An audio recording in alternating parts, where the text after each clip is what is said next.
குரு பிரம்மா குரு விஷ்ணு குரு தேவோ மகேஸ்வரக குரு சாட்சாத் பரபிரமம் தஸ்மை ஸ்ரீ குருவே நமக. ஓம் ஸ்ரீ ராஜகணபதி ஐயனை போற்றி போற்றி. ஓம் ஸ்ரீ லோபாமுத்திரை சமேத ஸ்ரீ அகத்தியர் ஐயா போற்றி போற்றி. அனைவருக்கும் வணக்கம். குரு அருள் ஆஸ்ட்ரோ முத்து உங்களோடு. இன்று நம்ம பார்க்க இருக்கும் பதிவு திருமணம் சார்ந்த கேள்விக்கு நாம் இந்த ஜாதகத்தை எப்படி ஆய்வு செய்தோம் அப்படிங்கிற ஒரு விளக்கத்தை தான் நம்ம உங்களோட பகிர்ந்துக்க இருக்கின்றோம். இது ஒரு திருமண ஆய்வு அப்படின்னு சொல்லிட்டு எடுத்துக்கோங்க, சரிங்களா? திருமணம் அப்படிங்கிற இந்த விஷயத்தில் நம்ம ஒரே மாதிரியான நிலைப்பாட்டை பார்ப்பதற்கு இல்லை. இப்படி தான் இருக்குது, இப்படி தான் இல்லை அப்படிங்கிற மாதிரி இல்லை. ஒவ்வொரு ஜாதகத்துலேயும் கிரக நிலைகள் ஒவ்வொரு விதமாக தன்னுடைய நிலைப்பாட்டை உணர்த்திக்கிட்டே இருக்குது. இது தரும் அந்த அனுபவங்கள் தான் ஜோதிடர்களுக்கு ஒரு மிகப்பெரிய ஒரு பொக்கிஷம் அப்படின்னு சொல்லிட்டு என்னுடைய புரிதல். அந்த நமக்கு கிடைத்த அனுபவங்களை உங்களோட பகிர்ந்துக்கிறோம், அவ்வளவுதான். என்னுடைய அனுபவங்கள் ஒரு ஜோதிட மாணவர்களாக இருந்தீங்க அப்படின்னாக்கா உங்களுக்கு ஒரு சிறந்த ஒரு தெளிவை கொடுக்கலாம். அல்லது ஜோதிடர்களாக இருந்தாலும் ஆமாம் இது சரிதான் அப்படிங்கிற ஒரு மனோநிலையை உங்களுக்கு ஏற்படுத்தலாம் அப்படிங்கிறது தான் ஒரு நிலைப்பாடு. ஸோ நம்மளை பொறுத்தவரையிலும் நமக்கு கிடைத்த ஜோதிட கருத்துக்களை உங்களோடு பகிர்ந்து கொள்கின்றோம் நண்பர்களே. இந்த பதிவு உங்களுக்கு பிடிச்சிருந்தது அப்படின்னாக்கா ஒரு லைக் பண்ணுங்கள், கமெண்ட் பண்ணுங்கள், ஷேர் பண்ணுங்கள், சரிங்களா? இப்போது நாம் இந்த ஜாதகம் முதல்ல எப்போ பார்த்தோம் அப்படிங்கிற ஒரு தேதியை உங்களுக்கு சொல்லிடுறோம். 16/10/2023 பார்த்த ஜாதகங்க இது. அன்னைக்கு மதியம் பார்த்த நேரம் 12 மணி 8 நிமிஷம் மதியம் பிஎம் அப்படின்னு வச்சுங்க, சரிங்களா? அந்த நேரத்தில் தான் இந்த ஜாதகம் பார்க்கப்பட்டது. இப்போது ஜாதகரோட பர்த் டீட்டெயில்ஸ் சொல்கிறோம், எழுதிங்க. அப்புறமா ஸ்க்ரீனில் ஜாதக கட்டம் வரும், அதை பார்த்துக்குங்க, சரிங்களா? அந்த கட்டத்தில் பர்த் டீட்டெயில்ஸ் கொடுக்கல. ஸோ அதனால் பர்த் டீட்டெயில்ஸை இங்கே பதிவு பண்ணுறோம். இதை மட்டும் நீங்கள் குறிப்பெடுத்து வச்சிங்க. இது ஜாதகம் ஆண் ஜாதகங்க. தேதி 12/6/1983, நேரம் 6 மணி 15 நிமிடம் பிஎம், மாலையில் பிறந்தது, தமிழ்நாடு அப்படின்னு சொல்லிட்டு போட்டுங்க. நாம் பார்த்தபோது ஜாதகருக்கு வயது 40 வயசு. நடந்த திசாபுத்தி அமைப்புகள் பார்க்கும்போது சனி பகவான் தசை, குரு பகவான் புத்தி. ஆக சனி பகவானுடைய தசையில் கடைசி புத்தி அப்படின்னு சொல்லிட்டு சொல்லணும், சரிங்களா? இப்போது கிரகநிலைகளை வாசிக்கிறோம், பார்த்துக்குங்க. இவர் பிறந்தது விருட்சிக லக்னம். லக்னத்தில் குரு பகவான் மற்றும் மாந்தி. 2ஆம் இடத்துல கேது பகவான்.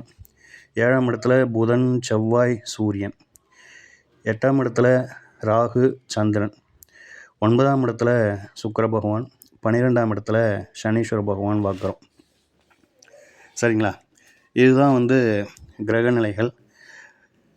இப்போது இந்த ஜாதகத்துக்கு பலன் சொல்வது அப்படின்றது எனக்கு கொஞ்சம் எழுதி வச்சுருக்கேன் அப்படின்னாலும் சரியான அதை திரும்ப ஞாபகத்துக்கு கொண்டு வர முடியல. இருப்பினும் இந்த ஜாதகத்தினுடைய முக்கியமான கண்டென்ட் அப்படின்னு சொல்லும்போது நாம் பார்த்த வரைக்கும் இவருக்கு திருமணம் நடக்கலை.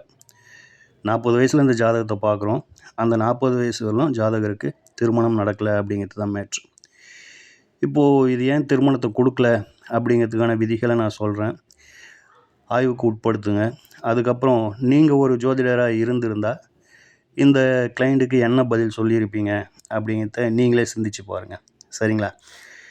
இப்போது முதல்ல லக்னத்தில் ஒரு மாந்தி அப்படிங்கிற ஒரு பெரியவர் இருந்தாலும் குரு பகவான் அப்படிங்கிறவர் இந்த ஜாதகத்தில் வக்ரம் பெற்று நிற்பது கொஞ்சம் சிறப்பில்லாத ஒரு தன்மை தான். ஏன் அப்படின்னாக்கா புத்திர காரக கிரகமாக குரு இந்த லக்னத்தை பொறுத்தவரையிலும் 2க்குமே அவர் தான் அதிபதியாகிறார். பஞ்சமாதிபதியும் குரு தான், புத்திர காரகரும் குரு தான். அவர் லக்னத்தில் இருப்பது சிறப்பு, ஆனால் அவர் வக்ரம் பெற்று இருப்பது சிறப்பல்ல அப்படிங்கிறது. பொதுவாக வக்ரகிரகங்களை பொறுத்தவரையிலும் எந்த ஒரு விஷயத்தையும் நிறுத்தி வைக்காது, ஆனால் தாமதப்படுத்தும் அப்படிங்கிறதுல மாற்று கருத்து இல்லை. அதாவது ஒரு செயலை தடுத்து நிறுத்தாது, ஆனால் தாமதப்படுத்தும் அப்படிங்கிறதுல மாற்று கருத்து இல்லை. அது ஒரு பலவீனம் அப்படின்னு சொல்லிட்டு சொல்லலாம். 2ஆம் இடத்தை பொறுத்தவரையிலும் கேதுங்க.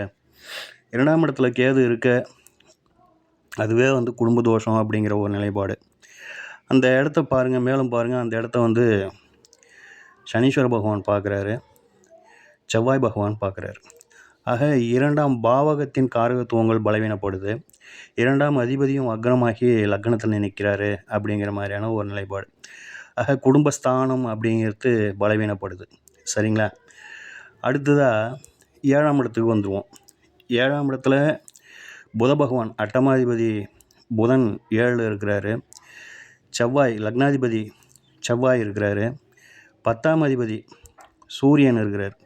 பொதுவாக விருச்சிக லக்னத்தை பொறுத்தவரையிலும் லக்னாதிபதி லக்னத்தை பார்ப்பது அப்படிங்கிறது ஒரு சிறந்த அமைப்புங்க. இவங்களை பொறுத்தவரையிலும் சொத்து சோகங்களுக்கு சொத்து சோகம், அதாவது சொத்து சுகம் என்று சொல்வதை சொத்து வாகனம் இந்த இரண்டும் நல்ல ஒரு மேன்மையை கொடுக்கும். ரொம்ப அபரிவிதமாக இவங்களுக்கு கிடைக்கப்பெறும் அமைப்பு அப்படின்னு சொல்லிட்டு சொல்லணும். அதே போல் லக்னாதிபதியும் 10ஆம் அதிபதியும் சேர்ந்து இருப்பது அப்படிங்கிறது சிறப்பான ஒரு அமைப்பு. எதுக்கு இந்த அமைப்பு சிறப்பு அப்படின்னாக்கா, தொழில் ஜீவனம் போன்ற இந்த அமைப்பிற்கு ரொம்ப சிறந்த ஒரு அமைப்பு இந்த 2 அமைப்பும் அப்படிங்கிறதுல மாற்று கருத்தே இல்லை. சரிங்களா? பொதுவாக 7ஆம் இடத்துல 2 பாவகோள்கள் இருப்பது சிறப்பல்லங்க. அதே மாதிரி அட்டமாதிபதி 7ஆம் இடத்துல நிற்பது சிறப்பல்ல அப்படிங்கிற மாதிரி. ஆக பாவாதிபதி அப்படின்னும்போது சுக்கிரன் 9ல் இருக்கிறாரு. பாவகம் அப்படின்னு சொல்லிட்டு எடுக்கும்போது அட்டமாதிபதி வந்ததுனால அந்த பாவகம் அப்படின்றது பலவீனப்பட்டது அப்படின்னு சொல்லிட்டு தான் சொல்லணும். போதாத குறைக்கு அந்த பாவாதிபதியான 7ஆம் அதிபதியான சுக்கிர பகவானை சனீஸ்வர பகவான் 10ஆம் பார்வையாக பார்ப்பாருங்க. பொதுவாக சனீஸ்வர பகவானின் தொடர்பில் களத்திர காரக கிரகங்களோ அந்த ஸ்தானங்களோ இருந்தது அப்படின்னாக்கா அவங்களுக்கு இளமையில் திருமணம் கொடுப்பதில்லை அப்படிங்கிறத நம்ம புரிஞ்சுக்கணும். இங்கே இந்த களத்திர ஸ்தானாதிபதியான சுக்கிர பகவான் அப்படிங்கிற ஒரு பாக்கியஸ்தானத்தில் இருந்தாலும் சனீஸ்வர பகவானால் பார்க்கப்படுவது ஒரு சங்கடம் அப்படிங்கிற மாதிரியான ஒரு நிலைப்பாடு. ஆனால் இதில் நீங்கள் உங்களுக்கு கிடைக்கின்ற ஜாதகங்களில் நல்லா கூர்ந்து ஆய்வு செய்து பாருங்கள். மங்களகாரகன் என்று சொல்லக்கூடிய செவ்வாய் பகவான் பலவீனப்பட்டார் அப்படின்னாக்கா திருமண வாழ்க்கையில் அந்த அளவுக்கு ஒரு நல்ல ஒரு மனநிறைவை கொடுப்பதில்லை அப்படிங்கிறத பார்த்துக்கலாம். இது ஒரு சபை நாகரிகம் கருதி இது போன்ற வார்த்தைகளை நம்ம இங்கே பதிவு பண்ணுறோம். சரிங்களா? ஸோ அந்த விதத்தில் இந்த இடத்துல பார்த்தோம் அப்படின்னாக்கா சூரிய பகவானும் செவ்வாய் பகவானும் சேர்ந்து இருக்கின்ற இந்த நிலை இந்த லக்னத்துக்கு சிறப்பு. எதுக்கு சிறப்பு அப்படின்னாக்கா நம்ம ஏற்கனவே சொன்ன மாதிரி தொழில் சார்ந்த விதங்களுக்கு இந்த இணைவு சிறப்பு. இங்கே சூரிய பகவானிடம் செவ்வாய் பகவான் அஸ்தங்கமாகி வைப்பார். இது மிகப்பெரிய ஒரு குறை குற்றம் அப்படின்றத நம்ம மறந்துடக்கூடாது. சரிங்களா? ஆக செவ்வாய் பகவான் இங்கே பலவீனப்பட்டார் அப்படிங்கிற மாதிரியான ஒரு நிலைப்பாடு. அடுத்ததாக இந்த ஜாதகத்தில் முக்கியமாக நான் பார்த்த விஷயம் அப்படின்னும் பொழுது சூரிய பகவானுக்கும் சுக்கிர பகவானுக்கும் உள்ள இடைவெளி அப்படிங்கிறது சூரிய பகவான் அப்படிங்கிறது செவ்வாய் சாரத்தில் இருப்பாருங்க. 27 டிகிரி முடிஞ்சு 28வது டிகிரியில் இருப்பார்.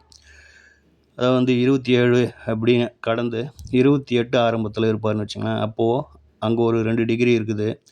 அடுத்து மிதுனத்தில் ஒரு 30 டிகிரி. சரிங்களா? 30. அப்புறம் சுக்கிர பகவான் எடுத்துக்கிட்டோம் அப்படின்னாக்கா 12 டிகிரிக்கு மேலே அவர் அனுஷம் 3ஆம் பாவத்தில் இருக்கிறார். ஆக 12 டிகிரியை கடந்துருக்கிறாரு. அப்போது மிதுனத்தில் ஒரு 30, கடகத்தில் ஒரு 12, 42 ப்ளஸ் ஒரு சொச்சம் இருக்குது. இங்கே சூரிய பகவானை பொறுத்தனாலும் 2 டிகிரி ப்ளஸ் கொஞ்சம் சொச்சம் அப்படின்னும் போது கிட்டத்தட்ட சூரியனுக்கும் சுக்கிரனுக்கும் உள்ள இடைவெளி 45 டிகிரி தொட்டுடுது.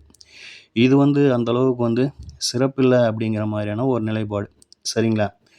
அடுத்ததாக எந்த ஒரு ஜாதகத்தில் ஒரு கிரகம் பலவீனப்பட்டு இருந்தாலும் அந்த பலவீனப்பட்ட கிரகத்தின் சாரத்தில் மற்ற கிரகங்கள் இல்லாமல் இருப்பது சிறப்புங்க. இந்த பாயிண்ட்டை நோட் பண்ணி உங்களுக்கு வர ஜாதகங்களில் நீங்கள் ஆய்வு செஞ்சு பாருங்கள். சரிங்களா?